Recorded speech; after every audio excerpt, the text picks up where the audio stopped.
Bonjour tout le monde et merci pour cette invitation à l'association. Je voudrais en premier lieu souligner la force de cette association et la structuration qu'il y a en France autour du syndrome de Prader-Willi, puisqu'on travaille en... C'est PWF Montpellier, voilà. On travaille quand même en étroite collaboration avec le centre de référence, et cela depuis de longues années maintenant, et donc on communique en permanence, et c'est un travail extrêmement enrichissant, même quand on est dans le domaine de la recherche fondamentale. Voilà. Donc l'équipe, en fait, l'intitulé, c'est une équipe qui est située à Marseille, dans l'Institut de neurosciences de la Méditerranée, qui est constituée, donc, que j'anime, avec des personnes qui sont stables, mais il y en a très peu. Il y a Valérie Matarazzo qui part à la retraite, Fabienne à 20%, et toutes les autres personnes qui sont effectivement des CDD, sont des étudiants entre 2 mois, voire 3 ans quand ils font une thèse. Et je voulais souligner qu'on a un soutien permanent de l'association Prader-Willi France, surtout qu'on n'a pas, à différentes échelles. On a aussi un soutien effectivement de l'association américaine à l'heure actuelle, de l'ANR extrêmement récent et aussi de la Fondation Le Jeune, et ces soutiens sont vraiment importants pour pouvoir mener cette recherche. Donc je vais juste parler de quelques points. Donc, excusez-moi, certaines diapositives, je les ai gardées en anglais. Donc, qu'est-ce que cela veut dire là? On a une pathologie, vous le savez, qui est d'ordre génétique, c'est-à-dire qu'il y a plusieurs gènes qui sont impliqués dans cette pathologie, et elle a une caractéristique, cette pathologie, c'est que ces gènes sont régulés par un mécanisme particulier que l'on appelle l'empreinte génomique parentale, qui consiste à permettre l'expression de ces gènes uniquement à partir du chromosome paternel. Les gènes portés par le chromosome maternel sont normalement silencieux et ils doivent être silencieux dans le cas normal. Ce qui se passe dans la pathologie, c'est que l'ensemble des gènes portés par le chromosome paternel, qui sont localisés dans une région chromosomique très particulière, qui est la région chromosomique 15, Q11, Q13, est inactivé pour différentes raisons de remaniement chromosomique. Donc l'ensemble de ces gènes n'est pas exprimé. La région maternelle est présente, mais comme elle est silencieuse, elle va normalement, mais on va revenir là-dessus, pas pallier au déficit des gènes paternels. Alors parmi ces gènes, la question est, on a une liste de gènes, vous avez vu. Alors est-ce qu'il y a eu des nouveautés? Donc je vous ai dit que jusqu'à présent, on disait qu'effectivement, et c'est toujours vrai, que c'est l'inactivation ou l'absence d'expression de l'ensemble de ces gènes qui est à l'origine de la pathologie. Pathologie, on a des symptômes, on a des gènes, comment lier finalement? Est-ce qu'on peut lier en tout cas un gène? Est-ce qu'il y aurait un gène maître en fait, ou master, responsable de l'ensemble des symptômes? Les choses sont un petit peu complexes. Ce qui a été découvert cette année, c'est qu'il y a 2 gènes, MAGEL2 et MKRN3, qui est juste à côté de MAGEL2 d'ailleurs. Alors MKRN3 présenterait chez certains patients des mutations ponctuelles et serait impliqué dans tout ce qui est puberté précoce, donc Maïté pourra en parler mieux que moi. Et puis le gène MAGEL2 sur lequel on travaille plus particulièrement sur MAGEL2 inédit, où des patients autistiques à la base ont été criblés, et ces patients montraient, pour 6 d'entre eux et plus à l'heure actuelle, des mutations uniques dans le gène MAGEL2. Donc là, on n'est pas dans... Tous les gènes sont inactivés, sont responsables de Prader-Willi. On a une mutation ponctuelle dans un gène de type MAGEL2 qui donne effectivement des symptômes, pas vrai Prader-Willi, mais des symptômes, notamment effectivement les problèmes d'activité de succion à la naissance, donc de prise de nourriture à la naissance, les problèmes de comportement ultérieurement que l'on retrouve dans le syndrome de Prader-Willi. Voilà. Alors nous, dans l'équipe, on s'est posé la question, on a 2 gènes, Nectin et MAGEL2, on a pu mettre en évidence, si on inactive Nectin chez les souris, on est bien d'accord, qu'il y a un retard de développement, une détresse respiratoire, des troubles sensoriels et moteurs. Si on enlève MAGEL2, l'activité circadienne est perturbée, il y a des problèmes de comportement, et il y a surtout à la naissance une absence d'activité de succion. Ces gènes appartiennent à la même famille, on ne connaît pas exactement leur fonction et ce n'est pas le thème aujourd'hui. Donc les questions, c'est quelle est leur fonction dans un contexte normal et physiopathologique, en l'occurrence relié au syndrome de Prader-Willi. Est-ce qu'il y a une redondance fonctionnelle entre ces 2 gènes, si on en enlève un, est-ce que l'autre prend le relais, etc. Et quelles sont les thérapies possibles? Donc on crée des souris qu'on appelle knockout parce qu'on a tué du gène d'intérêt, en l'occurrence nous ça va être MAGEL2 ou Nectin, de manière constitutive, et je ne parlais pas du cas conditionnel, donc on a créé des souris sans Necdine, sans Magel2, sans Necdine et Magel2, et on les compare aux souris sauvages. Alors comment on les compare? Alors, ce qu'on a pu mettre en évidence si on enlève Necdine, c'est qu'il y a une détresse respiratoire qui est présente dès la naissance. Donc je ne vais pas parler, et qu'on peut comparer effectivement aux patients Prader-Willi, mais je parlerai de cela plus en détail certainement l'année prochaine parce qu'on est en train de finaliser ce projet. Et ce qu'on a pu montrer, c'est que cette détresse respiratoire serait liée à un déficit de la sérotonine, sérotonine étant impliquée dans la respiration, le sommeil, la mémoire, enfin dans beaucoup de choses, comme beaucoup de ces bioamines. Voilà, mais ça c'est une partie que j'approfondirai certainement l'année prochaine.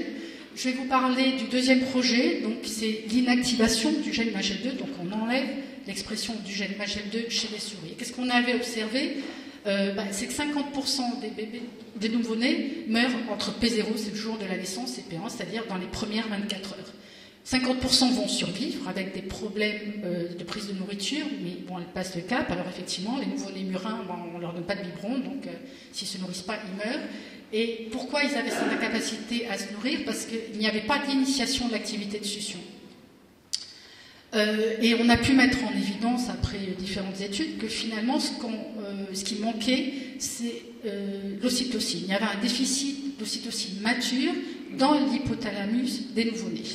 Donc, on a injecté de l'ocytocine à ces nouveau-nés dans une période, une fenêtre de temps relativement critique, et on était capable de voir que ces nouveau-nés, finalement, avaient une activité de succion restaurée et donc survivaient.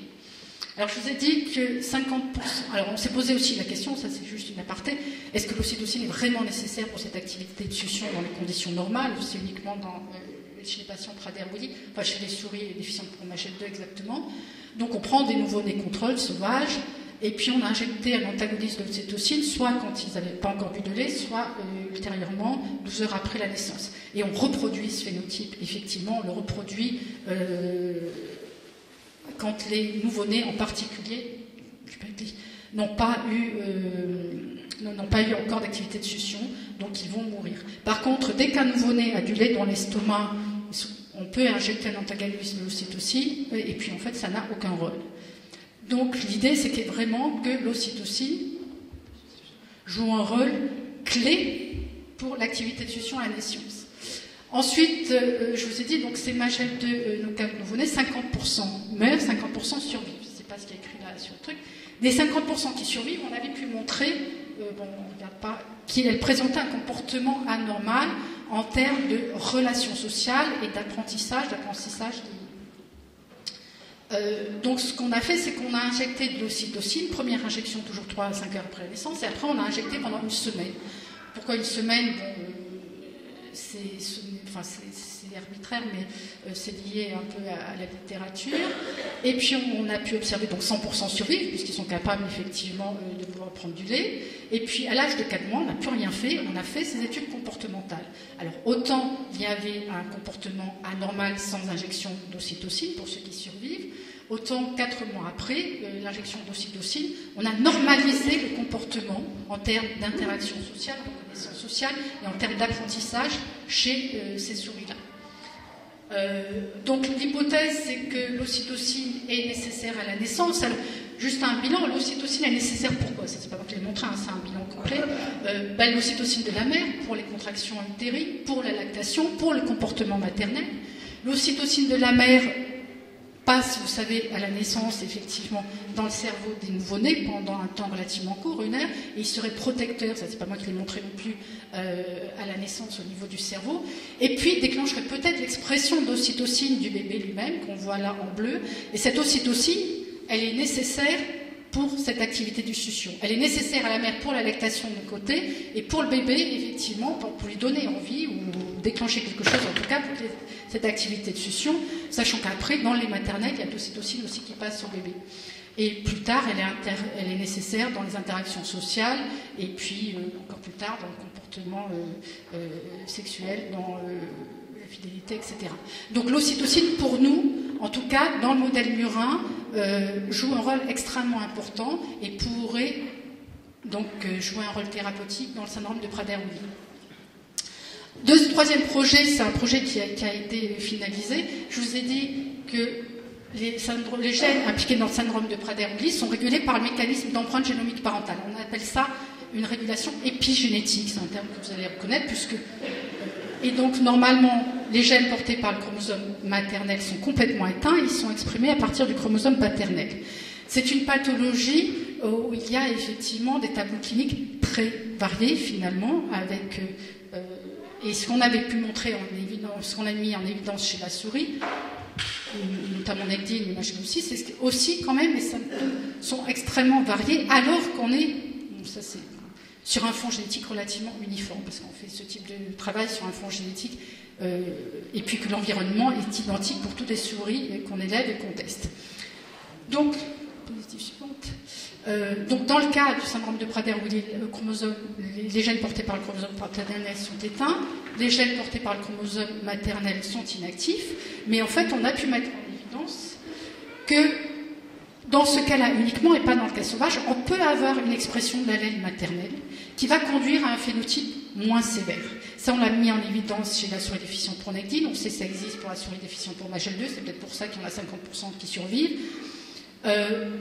Quand est-ce que cette expression de l'allèle maternel est déclenchée? C'est relativement stochastique. On est incapable de savoir, de connaître les facteurs qui déclenchent cette expression de l'allèle maternel a priori. Par contre, on sait qu'il y a des facteurs qui peuvent modifier l'épigénétique.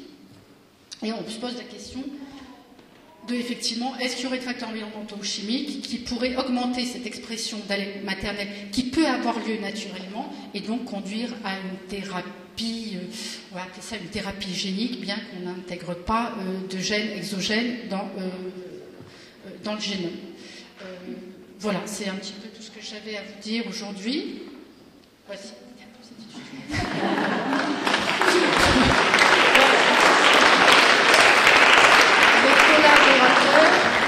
Surtout sur le projet MAGEL2 et les gens qui avaient participé à ce projet. Voilà. Donc merci.